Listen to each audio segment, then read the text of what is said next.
Have you ever felt like you're the only person who enjoys a certain game? It's one of your favorites, but you never hear anyone talking about it, and you never see them playing it, and I don't know, maybe you make a YouTube video about it, and not as many people watch as you'd expected. Anyway, this video is about solos that I suspect I like more than you. And I wanted to ground my suspicions in cold, unfeeling statistics. So I've decided to compare my current top 100 rankings with the 2025 Board Game Geek People's Choice Top Solo Games list. I'll have a link in the description below if for some reason you haven't seen this list. It's a tremendous resource that the folks at the One Player Guild put out every year, for the last dozen years or so, I think. Also, if you haven't joined the One Player Guild, go over there and give it a look. I highly recommend it. Every game on this top 10 is in my personal top 50 solos of all time, but outside the People's Choice top 100, sometimes well outside. I should also note that I haven't included games released in the last 2 years, since the numbers would be all skewed. Before we start, let me give you 5 honorable mentions. These are the games with the largest disparity between my list and the People's Choice list. I didn't include these games on my official list because they're outside my top 50. They're still within my top 100 though, so arguably they should be on the list, but I'll leave that for you to decide. Okay, honorable mention number 5 is Bloc by Bloc Uprising. The people have this as their number 949th favorite solo, and it's in my top 100. I don't want to say exactly where because I'm working on my top 100 solo games video and I don't want to spoil it. Please keep in mind that I've made playthroughs for every single game on this list, so go check those out. Bloc by Bloc Uprising is a cooperative game about revolutionary cubes taking to the streets and fighting the police, trying to liberate their city. It's a great theme and a great pandemic-style game that feels fresh and original. Next is Carnival Zombie 2nd Edition, which is number 1180 for the people. This is a cooperative tower defense zombie fighting game with a dexterity mechanism. When you kill the zombie cubes, you must drop them upon the pile of corpses, and if any fall off, they come back to life. This is the strangest mix of evocative, grotesque artwork with silly, shoot everything that moves gameplay. There's literally nothing else like this game. The numbers keep getting worse with Hit Z Road, the People's Choice number 1329. This is mostly a multiplayer game, but the solo mode is still a dice-rolling, zombie-killing good time. Maybe the people have something against zombies, I don't know. This is one of those Martin Wallace experiments that on paper shouldn't work, but in play, it just does. Seriously, go find a copy if you can, trust me. Next is Amsterdam, the remake of Macau. This is number 1466 for the people, and I understand this one to a degree. It's not the best remake of Macau, and the new solo mode, well, it has some problems, to say the least. I talk about all this in great detail in my first impressions video on Amsterdam. Despite all that, the core gameplay of Macau is still great, which means the solo is a lot of fun. Maybe I'm biased by my love of the Windrose, but who knows. And lastly, the largest disparity between me and the people is Merchants of the Dark Road, which comes in at number 1555 on their list. Remember, all of these games are in my top 100. I've honestly never understood the negativity surrounding this game. It has a great solo mode, the core gameplay loop is entertaining, and the production is beyond gorgeous. Okay, now for the actual list, with games that are all in my top 50. Number 10 is The Loop. I've been banging this drum for years and years now, but every time I mention the game, people get mad because it's gone. Good luck finding a copy for a reasonable price. And that probably has something to do with it being at number 121 on the people's list. Now that's not terrible, but The Loop is in my top 25. I absolutely adore it. It's a wacky cooperative deck builder with wild card combos and a central cube tower. The time travel theme and zany artwork suggests a family-friendly adventure, but instead you get a punishing, brain-burnery puzzle targeted to gaming connoisseurs. That disconnect probably hurt the loop commercially, which is a shame because I love the colorful silliness. Number 9 is Concordia, at number 131 for the people, and again, top 25 for me. This one is perhaps understandable because to play Concordia solo, you need to get the expansion, Concordia Solitaria. That probably immediately takes it off of the people's top 100. But if I can speak to the people for a second, you should really try and play it because A, Concordia is a great, tight, medium-weight Eurogame, and B, Solitaria has one of the best solo systems ever designed. Concordia uses a card rondelle mechanism in which you play cards to take actions, but then you must play a certain card in order to pick up all your discarded cards and put them back into your hand. The Solitaria expansion comes with a replacement set of cards that includes an action for the solo bot right there on the card. So you're essentially picking out an action for yourself and your opponent at the same time. It works brilliantly. Number 8 is At the Gates of Loyang. The people have this at number 141, and this one is in my top 10 solos of all time. So this is a big disagreement. Loyang is a 15-year-old farming, trading, and contract fulfillment Eurogame with card drafting. It feels as modern as any game coming out today. That's because it has a special, free-flowing action selection system that just doesn't feel like anything else. And in my humble opinion, solo is the best way to play this one, hands down. I simply cannot defend the people putting this outside the top 100.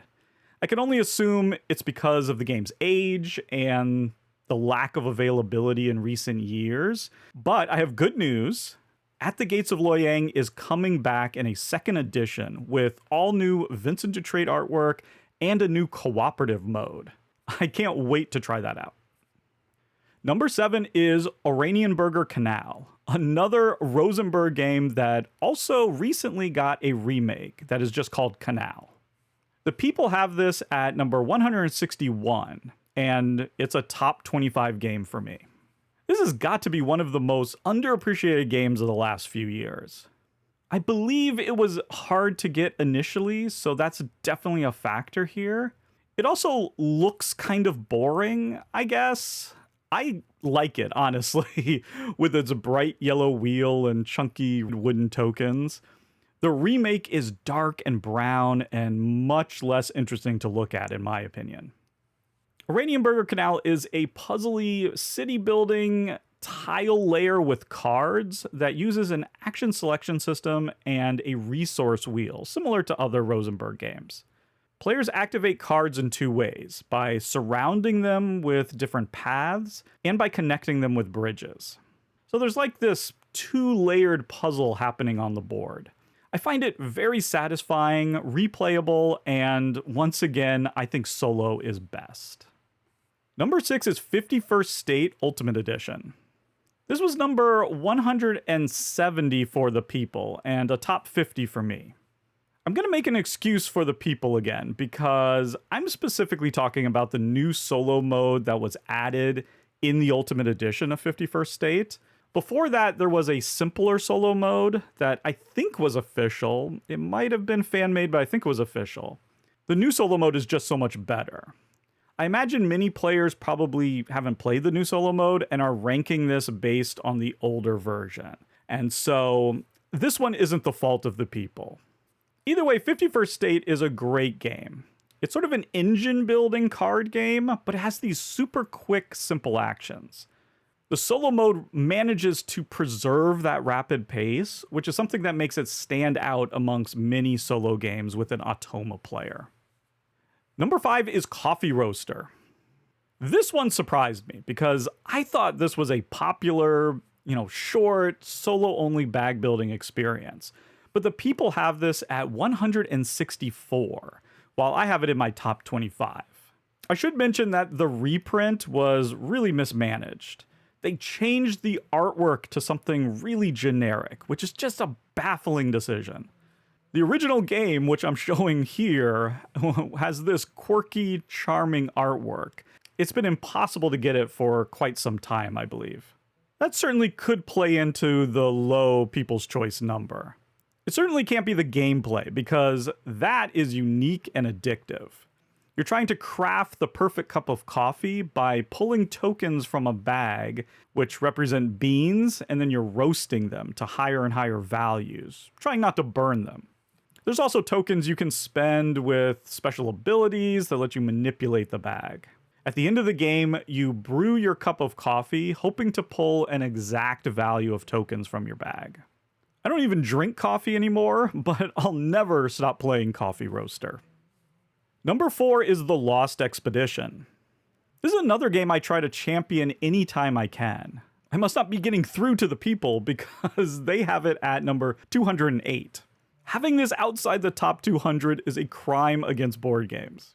You're trying to safely travel through the jungle by arranging these challenge cards in just the right way to avoid deadly events and capitalize on beneficial ones. There's a day-night cycle, and the rules change for how you can arrange the cards depending on if it's day or night.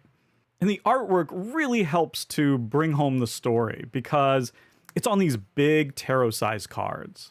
The Lost Expedition has simple rules but complex decisions, with just the right amount of randomness to keep you on the edge of your seat. Number 3 is The Bloody Inn. This list has really been a kick to the nuts of my ego, because this is another game I've been praising for years, and yet the people have it at number 298. So much for Totally Table moving the needle in the solo community. Hopefully no potential sponsors are watching this. In all seriousness, I can only assume some kind of mistake was made here, because The Bloody Inn is bloody fantastic. Theme? Check. You're killing hotel guests and stealing their money after burying them. What more could you want? Artwork? Check. Open your eyes and look at the screen. This is some of my favorite artwork of all time in any game. And the gameplay is still fresh to this day. It uses a classic pay cards to play cards mechanism, but with a twist where cards will return to your hand if they're proficient at your chosen action. Seriously, people, I want to see this in at least the top 200 next year. Number 2 is Ginkgopolis. Okay, I saw this one coming from a mile away, but it still sent a shock to my system to see it at number 439 on the people's list. I'm convinced this solo mode just hasn't been played by enough people. And that's understandable. Ginkgopolis is primarily a multiplayer, tile-laying, card drafting, area majority masterpiece. I can understand why solo isn't the first thing to pop into your head when you see card drafting and area majority. But honestly, the solo mode is so easy to run, it works so well, and the bot is very competitive. Strangely competitive. It doesn't seem like it should work, but it does. Watch my playthrough for proof. Most of you watching this haven't seen that playthrough, so seriously, go watch it right now. And my number 1 is Zhanguo, the First Empire. This second edition of Zhanguo comes in at an appalling 798 for the people. Again, this is top 50 for myself. That tells me that very few players have experienced this game, which is a shame. I get it. The original game was 2 to 4 players, and the second edition added a solo mode. People may not be aware of that change, or maybe they're skeptical about it. Let me ease any fears. The solo mode is top-notch. The game itself has a typical dry Euro vibe to it. The setting is very cool. Players are responsible for uniting the new Chinese empire in 221 BC. You're building palaces, installing governors, and helping to construct the Great Wall. But what elevates this above other dry Euros is the multi-use card system, where you either play a card to take an action, or you tuck it under your player board for a bonus to future actions. It creates a fascinating, engaging, and dynamic puzzle. If you like medium to medium heavyweight strategy games at all, you must try Zhanguo, the First Empire. And there you go, 10, 15, actually 17 solo games that I like way more than you. What are some games that you feel you enjoy more than other people? Please let me know in the comments. And think about liking this video, subscribing to the channel, and possibly becoming a member. I'd like to thank all the financial supporters of Totally Tabled, including the totally radical Hegra, John Kohler, Scott Myers, and Jay Satterwhite, as well as the totally bodacious Jeff Fitzsimmons. If you're interested in becoming a member, you can join on YouTube or my Patreon at www.patreon.com/totallytabled. You'll gain access to my new exclusive podcast, Table Talk, as well as unboxing videos and whatever extra stuff I come up with. As always, thank you so much for watching, and goodbye.